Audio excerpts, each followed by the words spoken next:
2 en Canarias. Última hora en COPE. Estar informado. La victoria del Partido Popular en estas elecciones generales no es suficiente para consumar el cambio de ciclo político en España. Los de Alberto Núñez Feijóo logran 136 escaños, sube 47, pero lejos de las previsiones iniciales, sin opción posible a poder formar gobierno con la ayuda de Vox. El líder popular, desde el balcón de Génova 13, pedía al PSOE que no bloquearan la situación política en España. Pido formalmente que nadie tenga la tentación de volver a bloquear España. Creo que es una petición legítima, democrática e imprescindible.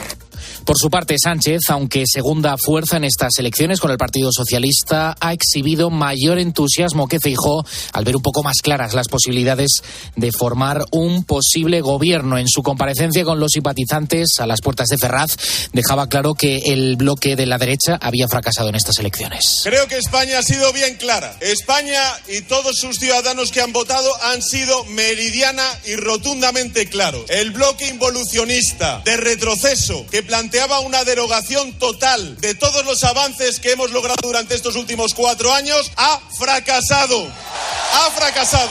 Si miramos a la derecha del PP, Vox ha sido el gran perjudicado de estas elecciones. En cuanto a número de escaños, los de Abascal pasan de 52 a 33 escaños. Se dejan 19 por el camino. Si miramos a la izquierda del PSOE, la coalición encabezada por Yolanda Díaz, Sumar, se sitúa como cuarta fuerza con 31 escaños. Son 4 menos que los que obtuvo Unidas Podemos en los anteriores comicios. Las cuentas de las generales dibujan, francamente, un panorama difícil de cara a posibles pactos de investidura o para la legislatura. El PP, como partido vencedor, tiene muy difícil, como te estoy contando, conformar una mayoría que permita a Feijóo ser investido presidente, y la alternativa no está nada clara. Vamos a repasar los posibles pactos con la ayuda de Pablo Fernández. La suma entre PP, Vox, UPN y Coalición Canaria sumaría 171 escaños, a 5 de la mayoría absoluta. Esos 5 se los podría facilitar el PNV, pero han dejado claro que no apoyarán un acuerdo del PP con Vox, por lo que, en principio, Alberto Núñez Feijóo carece hoy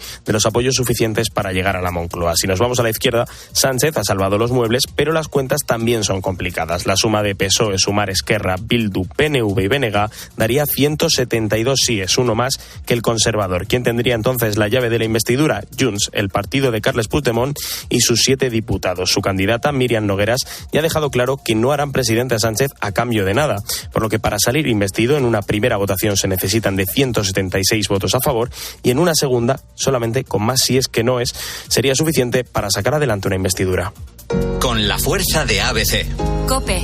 Estar informado. Hoy se cumplen 10 años de uno de los accidentes ferroviarios más graves de España, que tuvo lugar el 24 de julio de 2013 en Angrois, en Galicia. Todavía está por dilucidar la responsabilidad penal y las causas que propiciaron aquella tragedia en la que fallecieron 80 personas y resultaron heridas un centenar y medio. El tren se disponía a recorrer una curva a falta de 5 kilómetros para llegar a la estación, y el maquinista lo hizo a 195 kilómetros por hora. El kilómetro 80 fue donde tomé la curva a 200, bueno, a 200 no, a 190, una cosa así. Y tenía que tomar los 80, ¿no? Sí, y tenía que pasar a 80. Pero eso ya se lo tenía dicho al de seguridad, que eso era muy peligroso. Eso es inhumano, esta curva. La persona que acabas de escuchar es Francisco Garzón, el maquinista de ese tren, cuando se puso en contacto con Atocha, con la estación de Atocha de Madrid, para comunicar lo ocurrido. Estas grabaciones se han usado durante el proceso judicial, por el que quedan por celebrarse aún 5 sesiones. Tienes más información en nuestra página web en cope.es. Sigues ahora en la noche de COPE. COPE. Estar informado.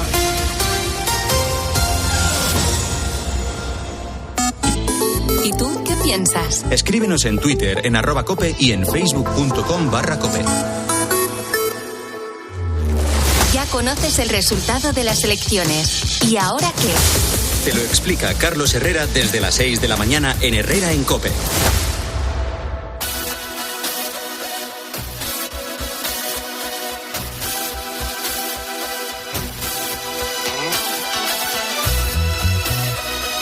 Adolfo Arjona. La noche.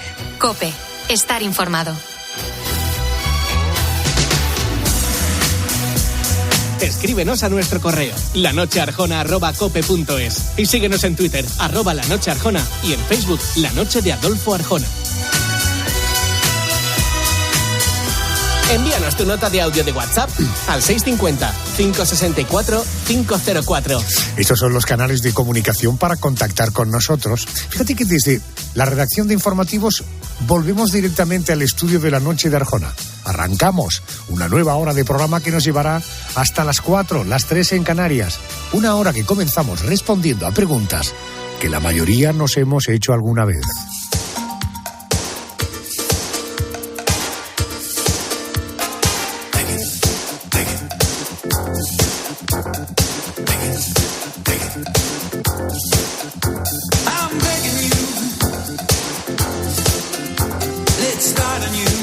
Déjame que te quiero llevar ahora a un lugar inmenso, a un lugar del planeta cuya superficie alcanza los 7,5 millones de hectáreas. Recuerda que una hectárea es más o menos como un campo de fútbol.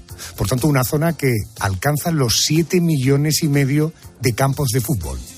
Dicho de otra manera, 28 veces más lo que mide Italia. Allí lo mismo encuentras un oso perezoso que un delfín rosado, que una anaconda. Te estoy hablando del Amazonas. Por cierto, ¿por qué el Amazonas es un lugar único en el mundo?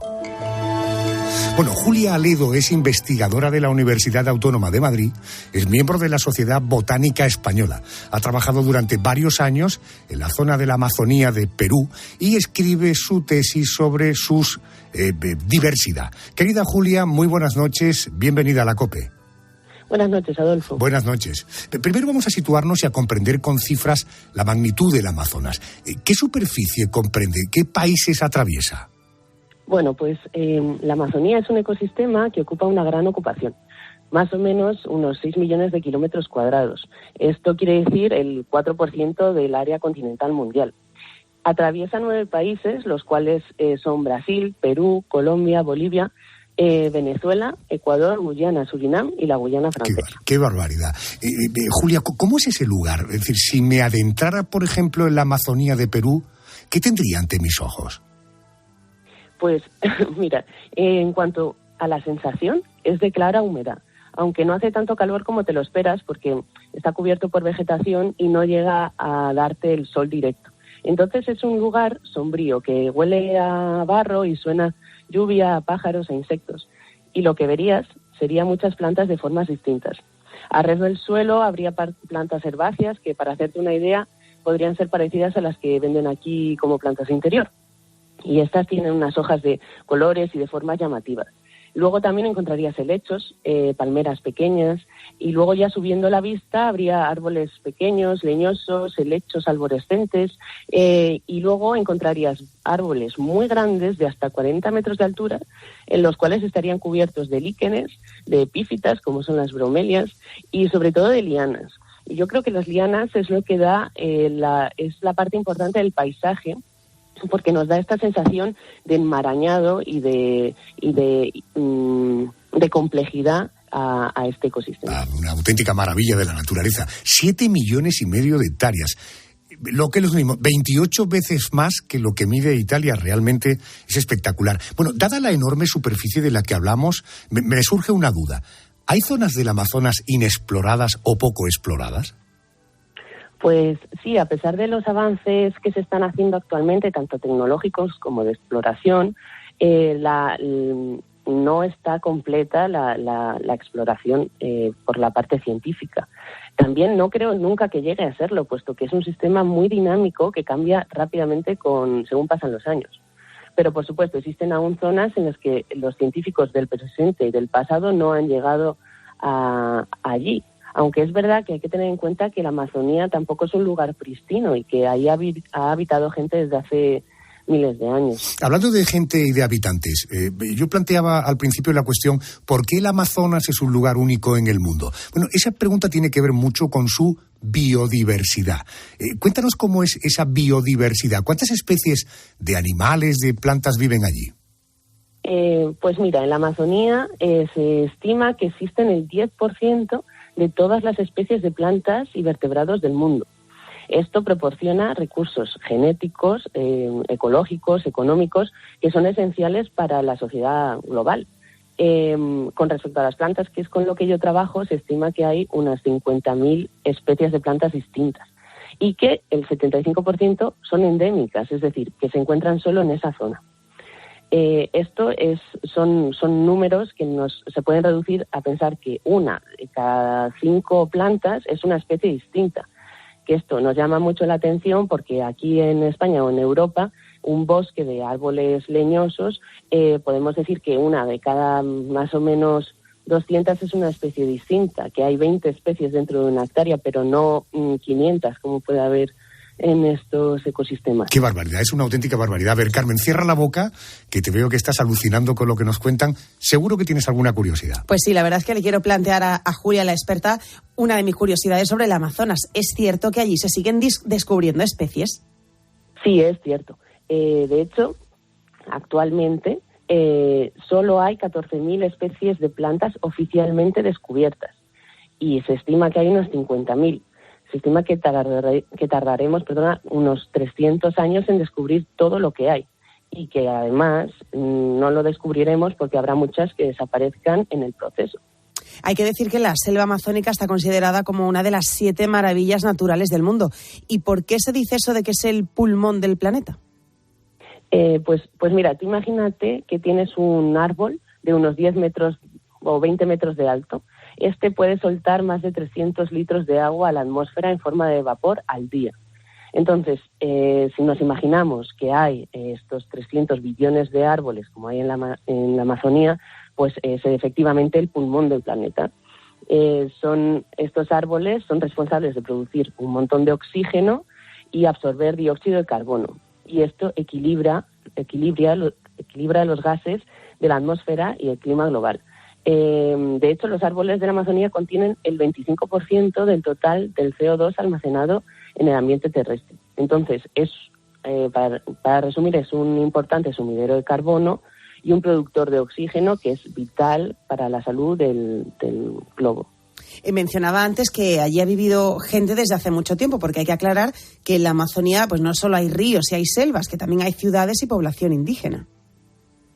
Sí, efectivamente, en la cuenca amazónica coexisten lo que hemos hablado de la diversidad biológica, pero también una alta diversidad cultural y lingüística. Hay unos 300 grupos étnicos distintos que hablan como 300 familias, tienen 300 familias lingüísticas distintas.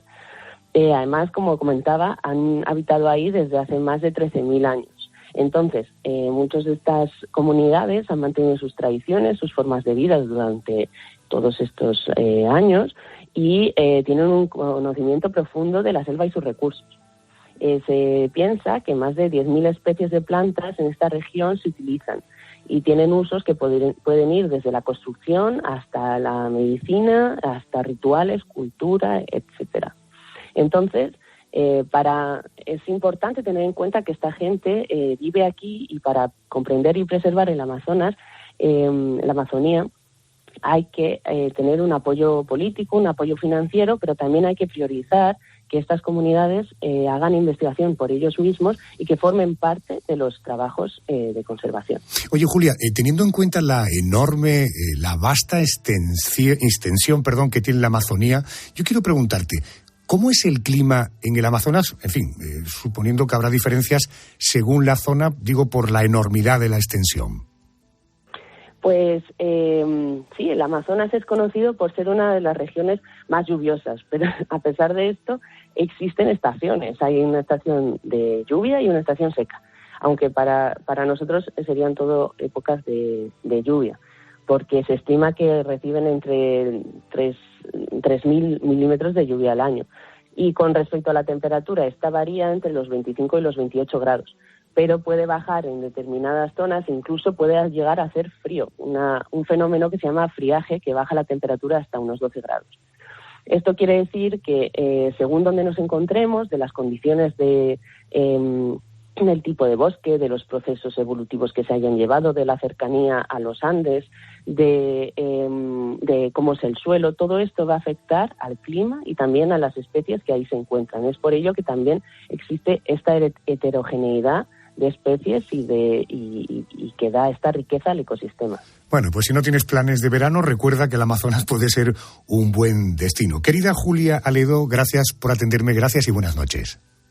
Muchas gracias a ti, buenas noches, Adolfo.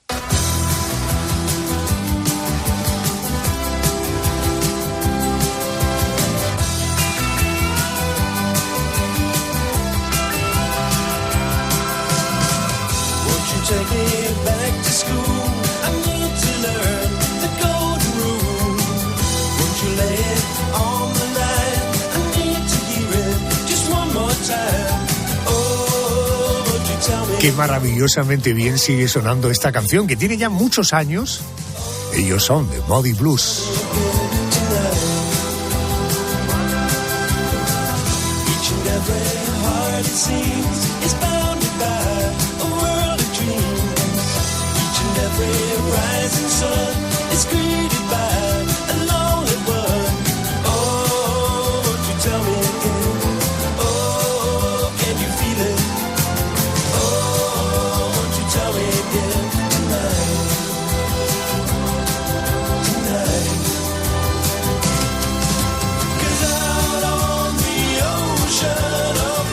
Realmente todo lo que tiene que ver con el espacio es realmente fascinante, ¿no? Fíjate la historia de un cometa que pasa cerca de la Tierra cada 75 años. Dicen los expertos que con suerte podemos verlo hasta 2 veces en nuestra vida. La última vez que pudimos verlo fue el 11 de abril de 1986. Y dicen también los expertos que volveremos a verlo pasar cerca de la Tierra en el año 2061. Antiguamente su aparición se asociaba a grandes catástrofes, incluso a un posible apocalipsis. Y aunque hoy se han superado ya por fin esas creencias, esta noche me quiero preguntar, ¿qué pasaría si el cometa Halley chocara contra la Tierra? Y para ello quiero hablar con Jorge Vázquez, es profesor de la Universidad Camilo José Cela, es astrónomo de la plataforma Educaciencia. Querido Jorge, muy buenas noches y bienvenido a COPE. Buenas noches, Adolfo. Buenas noches. Jorge, ¿podría hacernos una foto del cometa Halley? Es decir, ¿cómo es de grande? ¿De qué está formado? ¿A qué velocidad viaja? Pues el núcleo del cometa Halley es una especie de patata de 15 por 8 kilómetros de tamaño. Y sabemos esto porque fue observado de manera directa por la sonda europea Giotto en marzo del año 1966. Fue uno de los primeros éxitos de la exploración espacial europea. Tiene una masa de unos 220 billones con B de toneladas, pero es muy poco denso, es menos denso que el agua.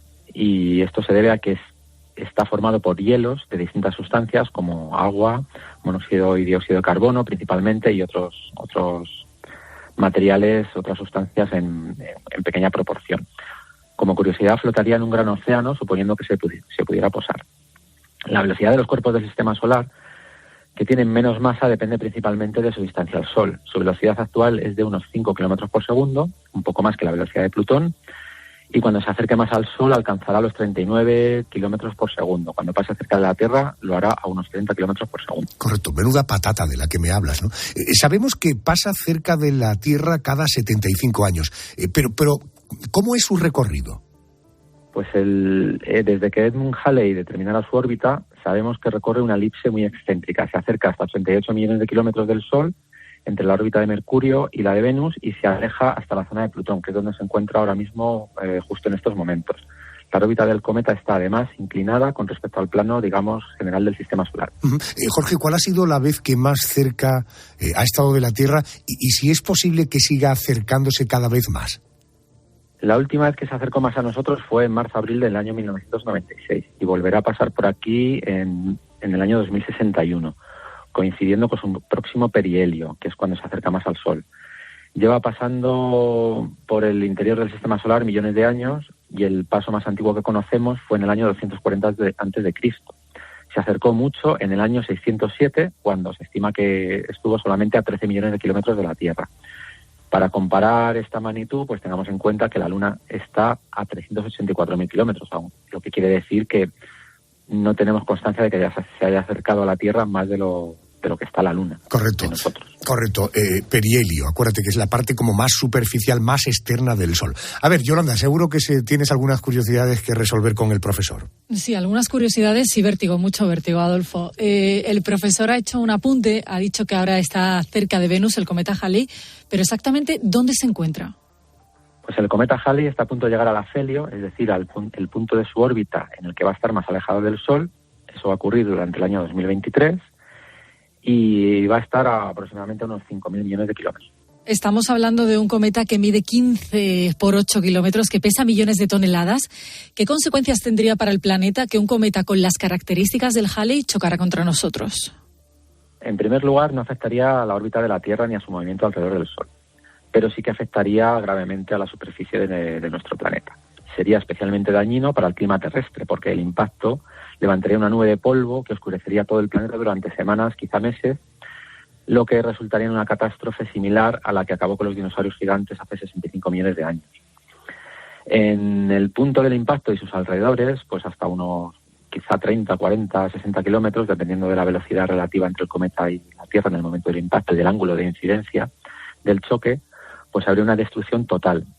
Se formaría un cráter pues de esas dimensiones, unos 40 kilómetros quizá, y podría tener 1 kilómetro de profundidad. Esto sería roca fundida, ¿no? Y luego alrededor, pues obviamente en varios cientos de kilómetros a la redonda hay incendios, terremotos de la máxima magnitud y de impacto que recorrerían todo el planeta. Qué horror.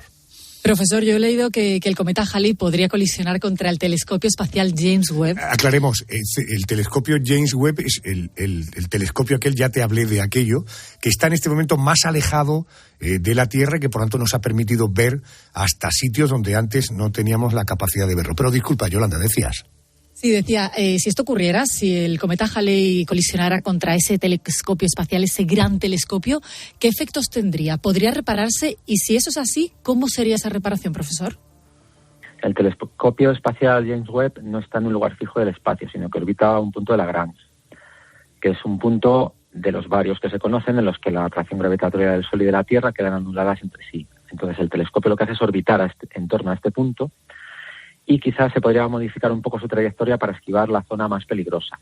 Pero lo peor sería probablemente el problema de los millones o miles de micrometeoritos que chocarían contra el instrumento, provocando daños muy serios que podrían incluso provocar que dejara de funcionar, suponiendo que siguiera haciéndolo en el año 2061, claro, que es cuando va a pasar el cometa por aquí.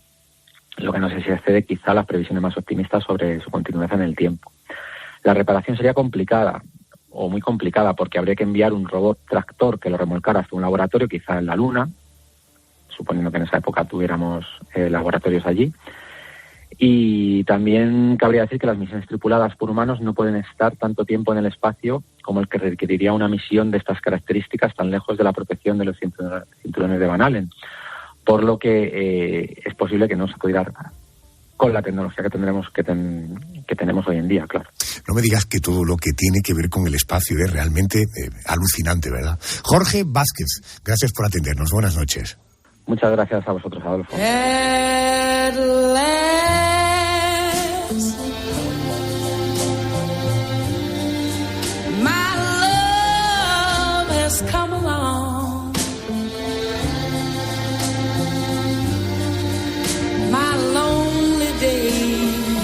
Qué bien suena. Ella es Etta James.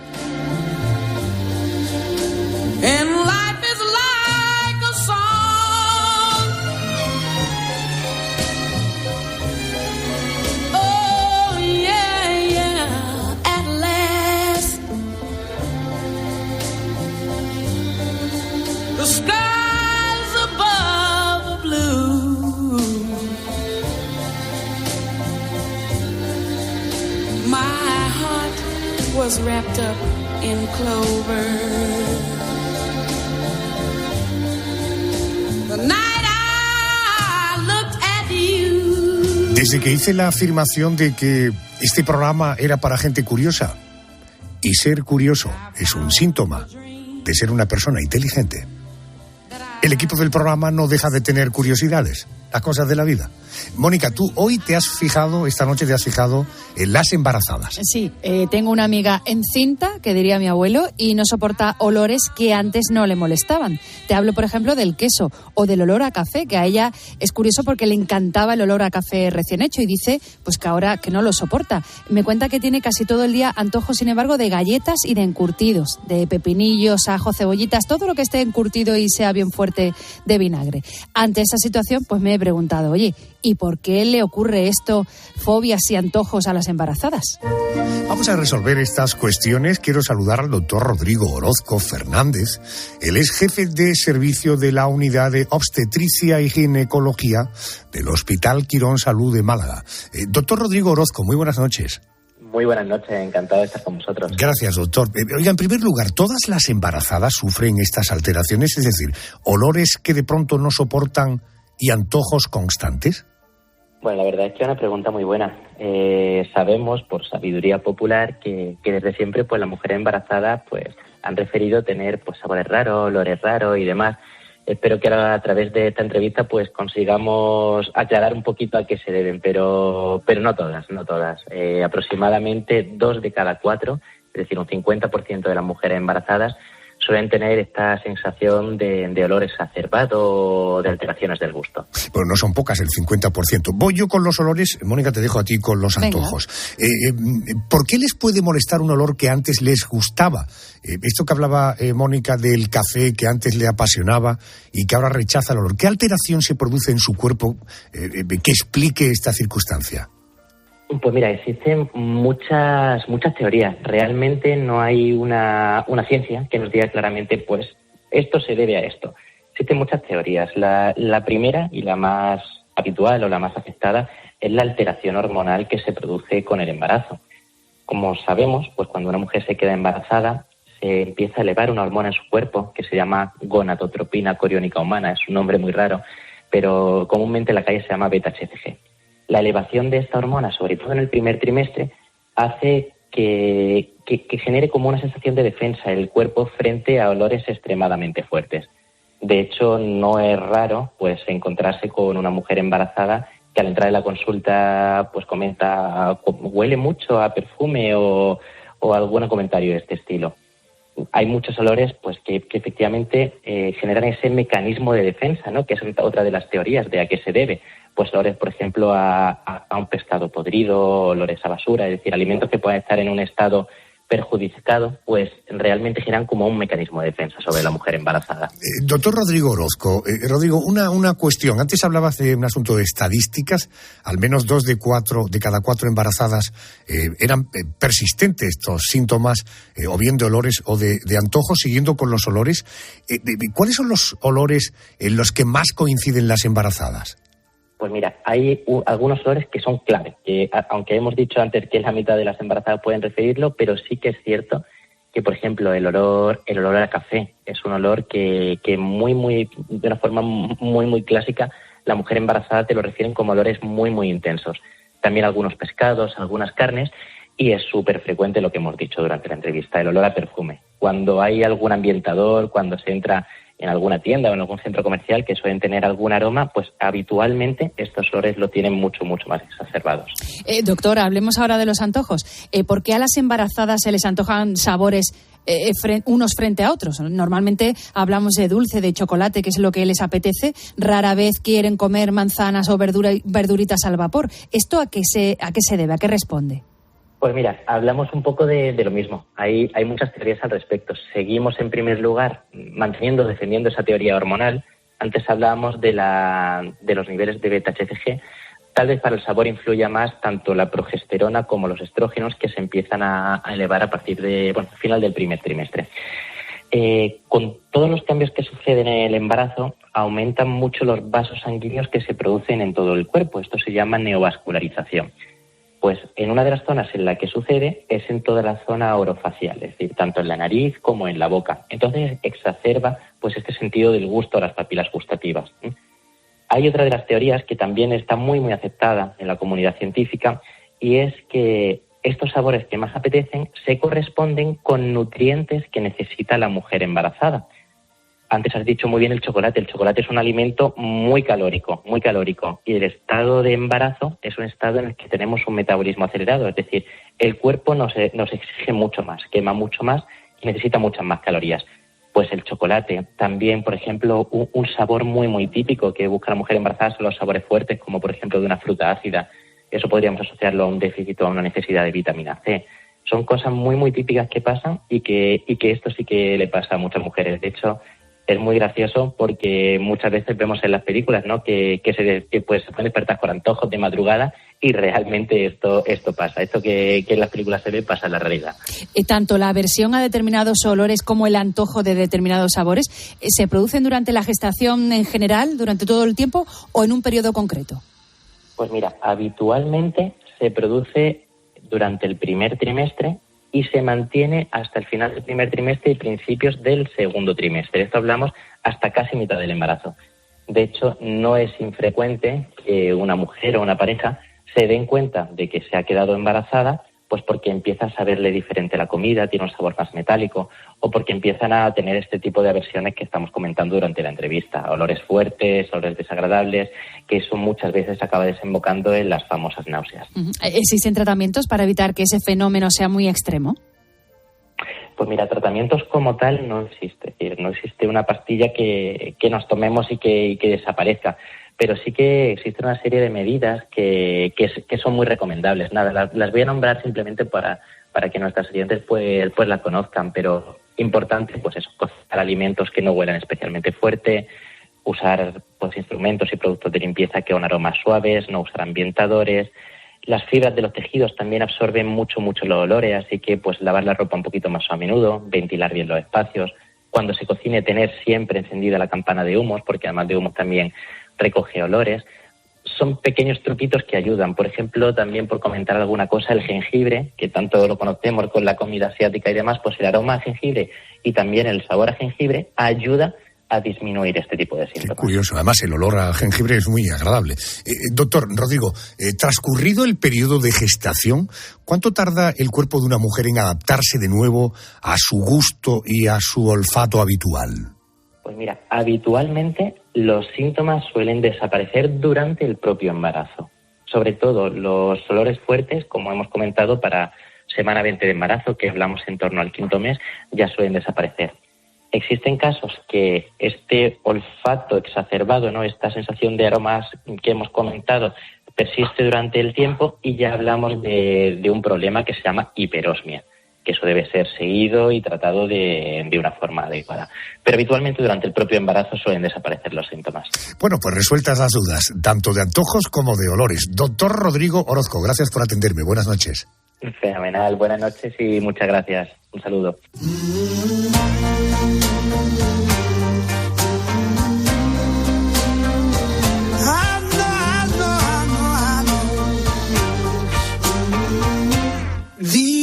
Precious memories that we made, every hour, every day, a kiss, a laugh, every photograph, every sunny holiday. They'll live inside our souls, never to grow old, and I cherish each day that we have these Permíteme que el siguiente tema te lo plantee como una especie de adivinanza. De ella dicen que es muy rica en proteínas, que tiene un gran poder hidratante, que es un aliado ante el dolor de garganta, que tiene propiedades antiinflamatorias, que nos ayuda a hacer la digestión y además es una buena alternativa al azúcar muy natural y que está buenísima. ¿Sabes de qué te hablo ya? Naturalmente, de la miel. Me planteo la siguiente pregunta. ¿Por qué las abejas fabrican miel? Voy a consultar con el presidente de la ONG Ecocolmena, además de perito judicial en apicultura, es profesor. Profesor Manzano, Jesús Manzano, buenas noches. Buenas noches, Adolfo. Buenas noches. Oiga, tenemos la imagen, la tenemos todos en la cabeza, una abeja se posa sobre una flor, extrae el polen, el néctar de la flor y a partir de ahí comienza el proceso de fabricación de la miel. ¿Cómo es ese proceso? Es un proceso muy sencillo, es un premio realmente. Las flores lo que hacen es engañar a los polinizadores con una forma, con un color, con un aroma, y finalmente para aquellos que quieren que repitan, pues hay un premio, que es el néctar. Y de este néctar las abejas extraen o elaboran en la miel. La miel al final es un proceso de conservación del alimento que les gusta, que es el néctar. El néctar lo utilizan directamente como energía, pero también mezclado con polen para hacer papillas. Y este néctar, para que está siempre en buenas condiciones, pues es convertido en miel. Para esto lo que hacen es inyectar enzimas, agua oxigenada, que fabrican ellas mismas, y hacerle perder la humedad. Qué Eso bueno. es la miel. Es auténticamente prodigioso, es un conservante al fin y al postre, ¿no? ¿Y cuántas abejas tienen que trabajar y durante cuánto tiempo para que nosotros tengamos en la despensa de casa un tarro, no sé, de 1 kilo de miel? Pues la miel hay que tenerla respeto y darle el valor que le corresponde, porque son necesarias 2.600 abejas, trabajando 10 horas al día durante 21 días, las necesarias para hacer 1 kilo de miel. Así que hay que defender la calidad, el esfuerzo, tanto de quien la elabora, que son las abejas, como quien coopera con las abejas, que son los apicultores, que tienen un trabajo bastante duro. Es muy bonito también, porque está en el campo, en buenas condiciones de clima, que es cuando trabajamos, pero como ves, hay un esfuerzo importante detrás. No me cabe la menor duda, ¿no? Carmen, ¿alguna curiosidad? Sí, le quiero trasladar a Jesús la pregunta, Adolfo, que tú planteabas al principio. En las abejas, ¿por qué hacen miel? ¿Qué utilidad tiene esto para ellas? Las abejas hacen la miel porque tiene una reina no fundadora. Su reina tiene que estar atendida siempre, no puede hibernar, no se puede quedar en una hojarasca. Y para estar atendida necesita 10.000 obreras que mantienen 35 grados de forma continua, aunque tengamos menos 10 grados una noche de invierno, o aunque tengamos 42. Ellas siempre van a estar a 35, tienen que regular la humedad y para eso necesitan 10.000 obreras. Así que la colonia la forma una reina fecundada y 10.000 obreras como mínimo. Eso significa conservar alimento cuando no lo hay en campo, y eso es la miel.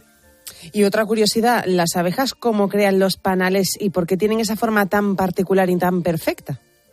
Mira, pues crean panales de cera por una cuestión que está relacionada con la miel. La cera es la sustancia natural más adecuada para contener alimentos líquidos. Ellas vienen de las avispas, podrían utilizar el barro o la celulosa, pero a nadie se le ocurriría meter un líquido como el néctar o como la miel en un barro o una celulosa, porque se degradaría, se rompería, al final eso no serviría para nada.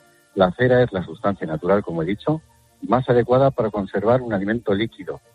Y construyen en una estructura por 2 caras, hexagonal, que admite, en un cuadro típico de un apicultor, hasta 4 o 5 kilos de miel. Es una barbaridad, es como si hubieran aprendido arquitectura. Qué bueno.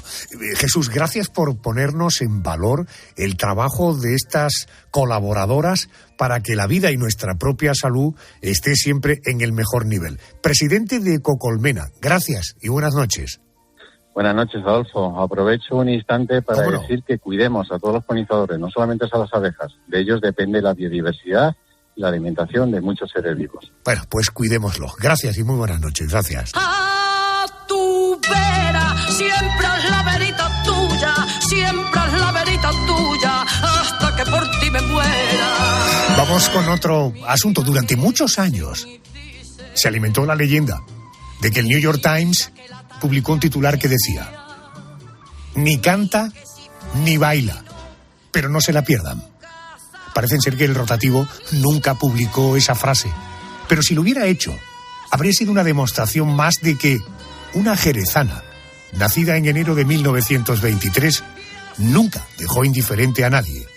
Ella es Lola Flores. Ay, peina, peinita, peina, peina, pena de mi corazón. Vamos a conocer algunos detalles de la vida de Lola Flores y para conocer esos detalles acudo al periodista y escritor José Aguilar. Muy buenas noches y bienvenido.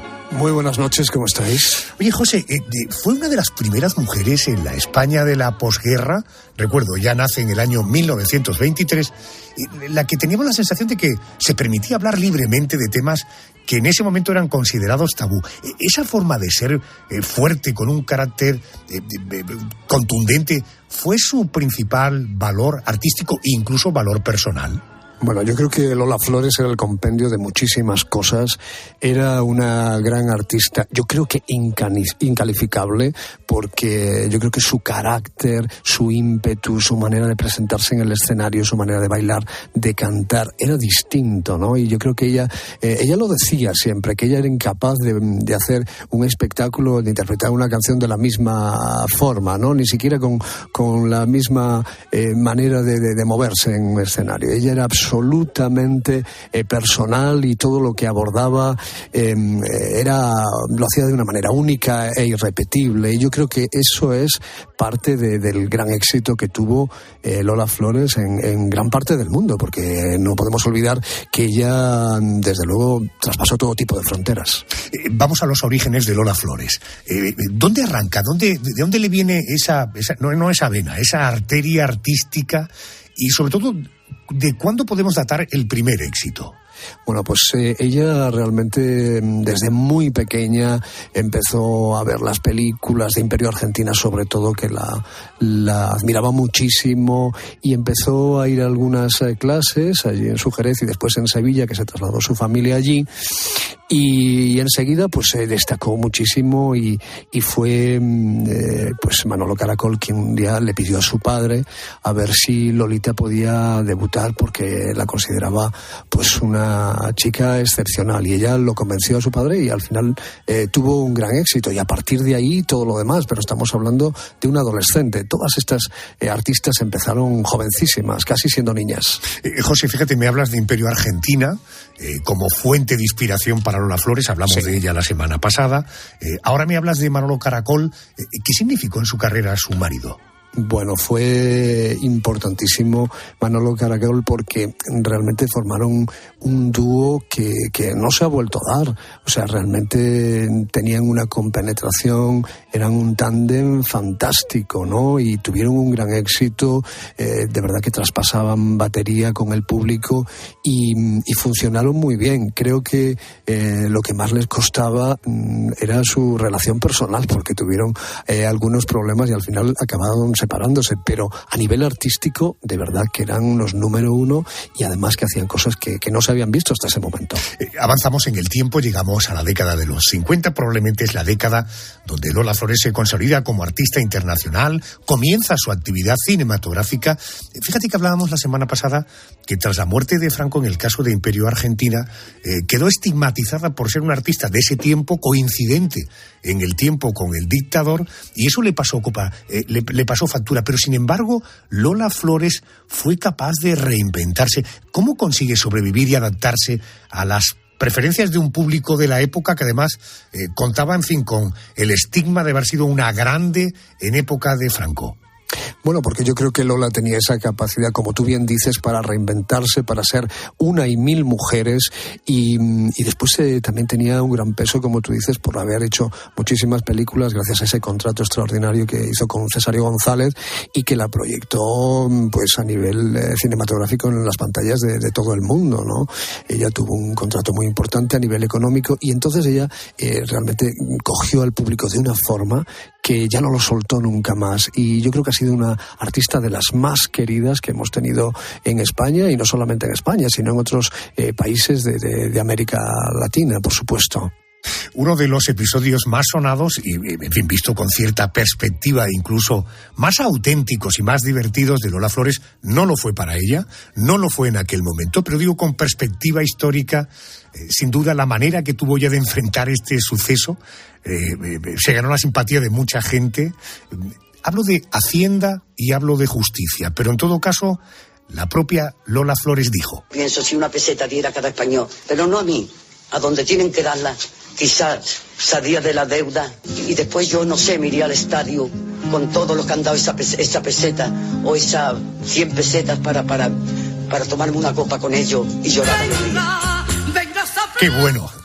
Es que así era Lola, de verdad. Genio y figura, ¿eh? Pues sí, yo tuve también la oportunidad de conocerla poco porque yo era muy joven, pero la conocí gracias a Luis Sanz y ella era así y de verdad que lo sentía, no lo decía porque puede sonar un poco a tomadura de pelo, pero es que no, ella lo sentía que era parte de España y que España tenía que ayudarla colaborando lo que pudiera, un poquito. O sea que es que son las cosas de Lola que son insólitas e irrepetibles, por supuesto. José, aprovecho, no sé qué opinión tendrás. ¿Tú crees que la justicia ahí quiso ser ejemplarizante? Es decir, ella pagó las consecuencias. Desde luego no lo hizo bien, pero en todo caso, ¿se sobredimensionó aquello de Lola Flores para dar una lección ante la opinión pública?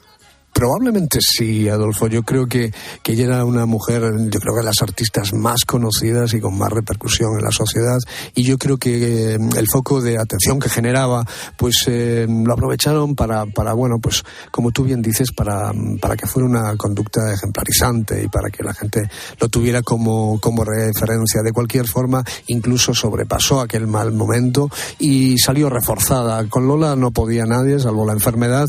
Realmente ella era capaz de superar todo tipo de obstáculos. Ay, peina, peinita, peina. Lola Flores falleció en mayo del año 95. Tenía 72 años. Si quieres conocer mejor su vida, déjame que te recomiende el libro que ha firmado José Aguilar. Su título, Azúcar, Canela y Clavo, mis divas folclóricas. José, nos encontramos en una semana. Gracias. Gracias a vosotros. Un abrazo. Sitúate en el 31 de agosto del año 1940. Un hombre y una mujer, Vivien Leigh, Laurence Olivier, ese día de final de agosto contraen matrimonio. Eran dos jóvenes actores guapos y con mucho talento. Él era el más aclamado intérprete de Shakespeare vivo. Ella, una auténtica leyenda ya consagrada, con apenas un papel a sus espaldas. Ojo, pero ¿qué papel? El de Escarlata O'Hara, en Lo que el viento se llevó. Aunque tenga que estafar, que ser ladrona o asesina, a Dios pongo por testigo de que jamás volveré a pasar hambre.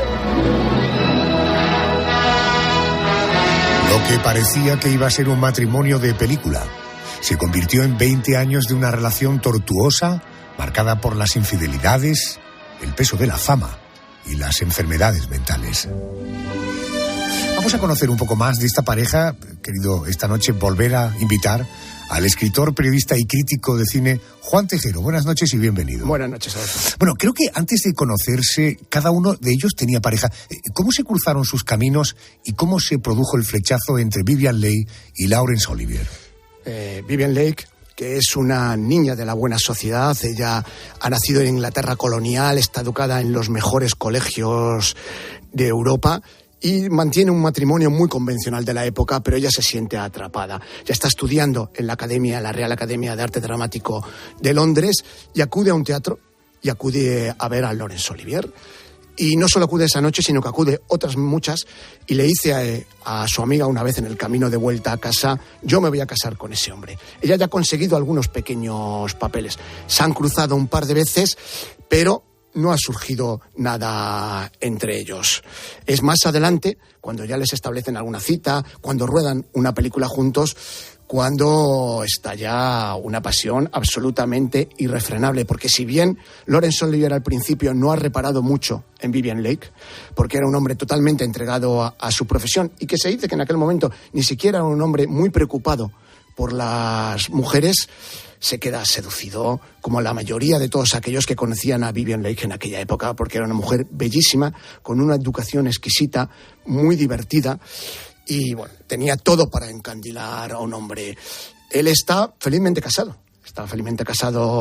con una actriz que le confiesa al poco de su matrimonio que puede pasar sin él, porque ella en realidad es lesbiana y le gustan más las mujeres que los hombres, con lo cual tienen un matrimonio en el que se llevan muy bien, en el que se complementan bastante bien, pero falta la pasión amorosa. Y esa pasión amorosa surge con Vivien Leigh y no surge de una manera cualquiera.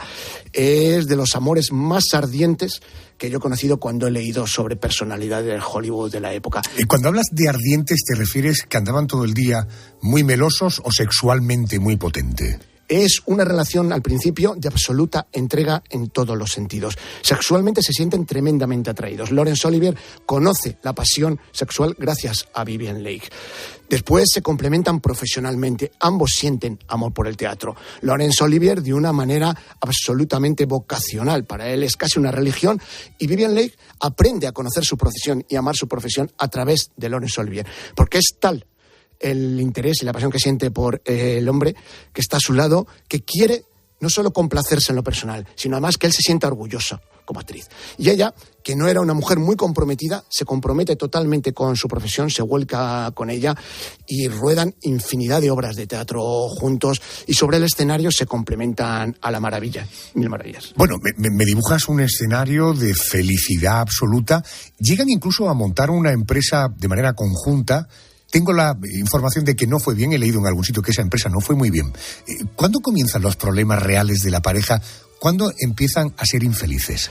Pues los 40 son los años de la felicidad, sobre todo los principios. Ella ya es Scarlett O'Hara. Es la mujer más famosa del mundo del cine y Laurence Olivier, como tú has dicho al principio, es la gran estrella del teatro británico. Durante la Segunda Guerra Mundial son años felices, a pesar de la tristeza que vive el país.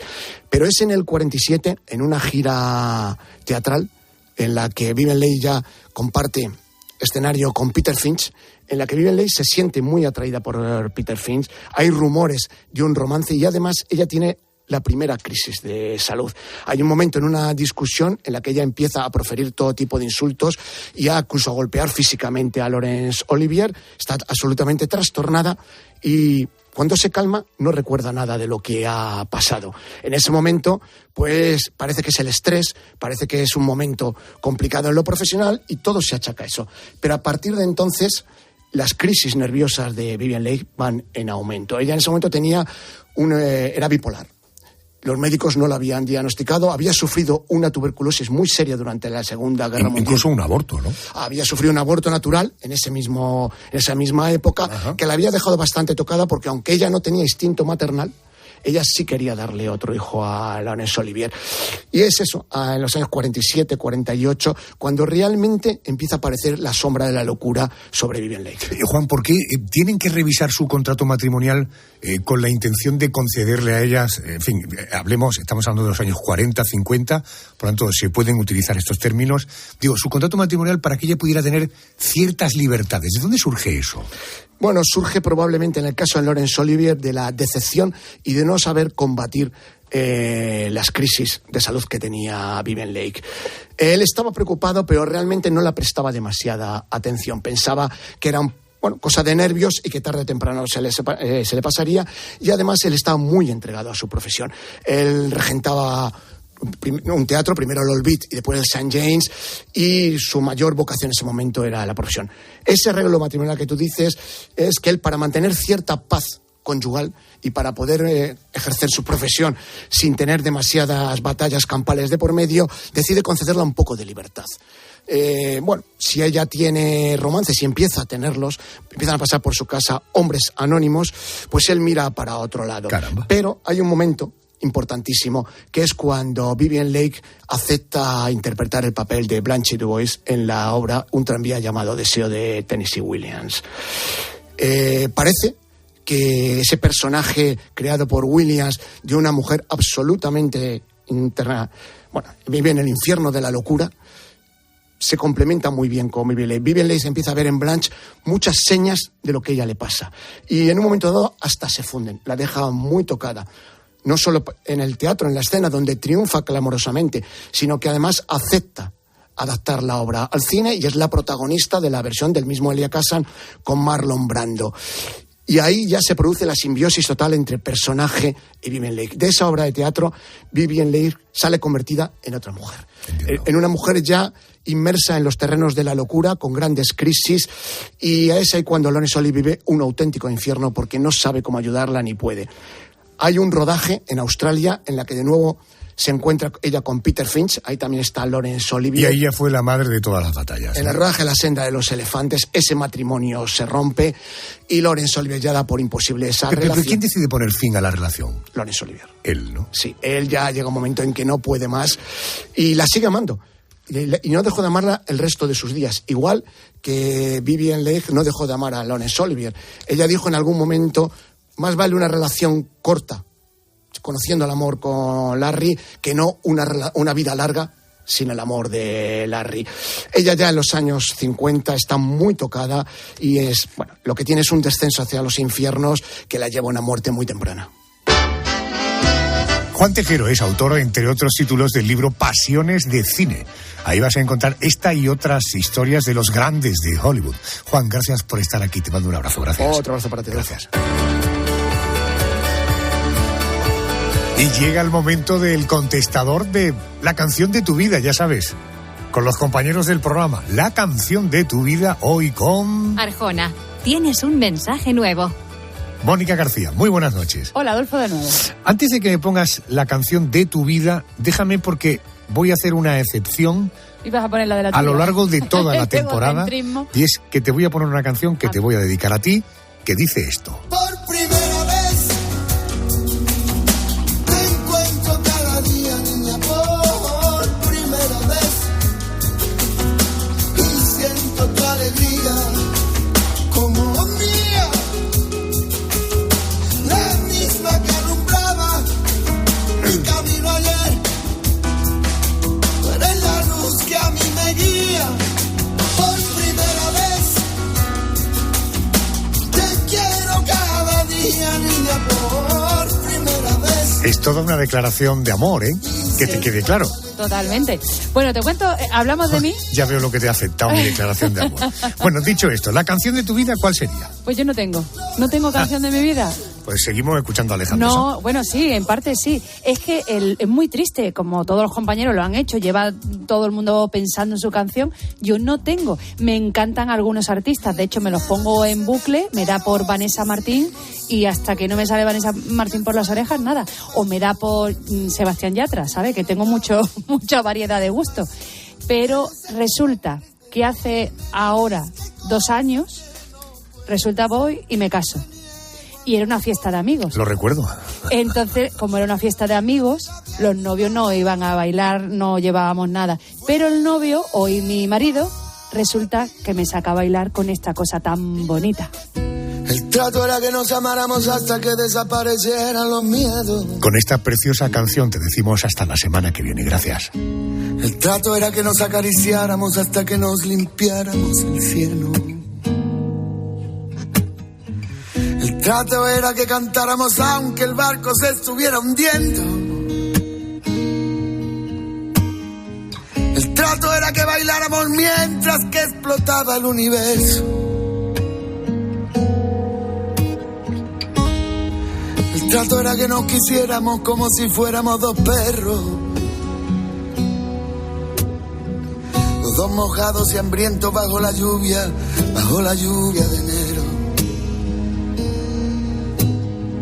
Durmiendo debajo de un puente enamorado, queriéndonos. El trato era que nos amáramos como si no tuviéramos invierno. Dime cómo era el trato, dime cómo era el trato, maldito trato que dura un rato.